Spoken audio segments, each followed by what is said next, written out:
Hi guys, welcome back to Aishu Suchi YouTube channel. ಈ ದಿನ ನಾವು ಮೊಟ್ಟೆ ಸಾರು ಮಾಡುವುದು ಹೇಗೆ ಅಂತ ನೋಡೋಣ. ಇದಕ್ಕೆ ಬೇಕಾಗಿರೋ ಇಂಗ್ರೀಡಿಯೆಂಟ್ಸ್: ಮೊಟ್ಟೆ ತೊಗೊಂಡಿದ್ದೀನಿ, 1 ಕಪ್ ಆಗುವಷ್ಟು ಕೊಬ್ಬರಿ ತುರಿ, ಮೀಡಿಯಮ್ ಸೈಜ್ 2 ಟೊಮೊಟೊ, 1 ಬೆಳ್ಳುಳ್ಳಿ, ಸ್ವಲ್ಪ ಪುದೀನ, ಮೀಡಿಯಮ್ ಸೈಜ್ 2 ಈರುಳ್ಳಿ, 4 tablespoon chilli powder, 5 tablespoon ಧನಿಯಾ ಪುಡಿ. ಈಗ ಒಂದು ಬೌಲ್ಗೆ ಮೊಟ್ಟೆ ಹಾಕ್ಕೊಂಡು ಸ್ವಲ್ಪ ರುಚಿಗೆ ತಕ್ಕಷ್ಟು ಉಪ್ಪು ಹಾಕ್ಕೊಂಡು ಬೇಯಿಸ್ತಾ ಇದ್ದೀವಿ. ಮೊಟ್ಟೆ ಈ ಥರ ಕಟ್ ಮಾಡ್ಕೋಬೇಕು. ಮೊಟ್ಟೆ ಚೆನ್ನಾಗಿ ಬೇಯ್ದ್ಮೇಲೆ ಈಗ ಒಂದು ಜಾರ್ಗೆ ಸ್ವಲ್ಪ ಕೊಬ್ಬರಿ ತಗೊಂಡಿದ್ದೀನಿ, ಬೆಳ್ಳುಳ್ಳಿ ಕೂಡ ಆ್ಯಡ್ ಮಾಡ್ಕೊತಾ ಇದ್ದೀನಿ.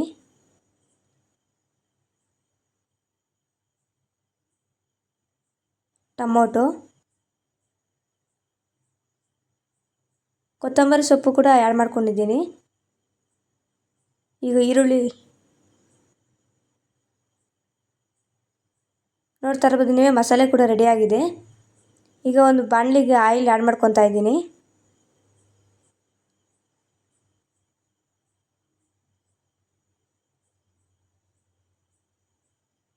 ಸಾಸಿವೆ ಹಾಕ್ಕೊಂಡು ಕರಿಬೇವಿನ ಸೊಪ್ಪು ಕೂಡ ಆ್ಯಡ್ ಮಾಡ್ಕೊಂಡಿದ್ದೀನಿ. ಈರುಳ್ಳಿ ಚೆನ್ನಾಗಿ ಫ್ರೈ ಆಗಬೇಕು ಎಣ್ಣೆಯಲ್ಲೇ. ಚೆನ್ನಾಗಿ ಮಿಕ್ಸ್ ಮಾಡ್ಕೊಳ್ಳಿ.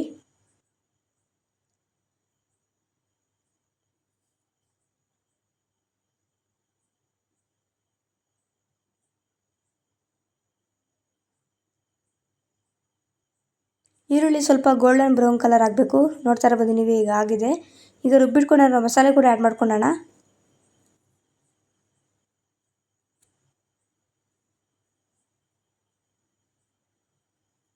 ಚೆನ್ನಾಗಿ ಮಿಕ್ಸ್ ಮಾಡ್ಕೊಳ್ಳಿ.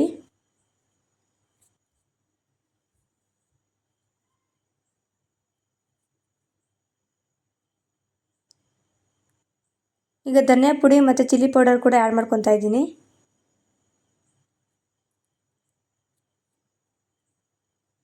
ಮಿಕ್ಸ್ ಮಾಡಿ.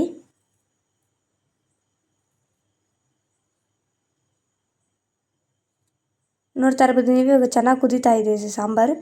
ಈಗ ರುಚಿಗೆ ತಕ್ಕಷ್ಟು ಉಪ್ಪನ್ನು ಕೂಡ ಆ್ಯಡ್ ಮಾಡ್ಕೊಳ್ಳೋಣ.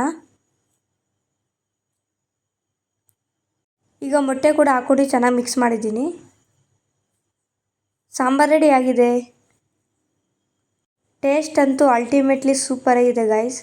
ನೀವು ಕೂಡ ಟ್ರೈ ಮಾಡಿ. ನಮ್ಮ ರೆಸಿಪಿನ ಹೇಗೆ ಬಂದಿದೆ ಕಾಮೆಂಟಲ್ಲಿ ತಿಳಿಸಿ. ಲೈಕ್ ಮಾಡಿ, ಶೇರ್ ಮಾಡಿ. ಇನ್ನಷ್ಟು ರುಚಿಕರವಾದ ಅಡುಗೆ ಮಾಡಲು ಐಶು ಸುಚಿ ಚಾನಲ್ಗೆ ಸಬ್ಸ್ಕ್ರೈಬ್ ಮಾಡ್ಕೊಳ್ಳಿ.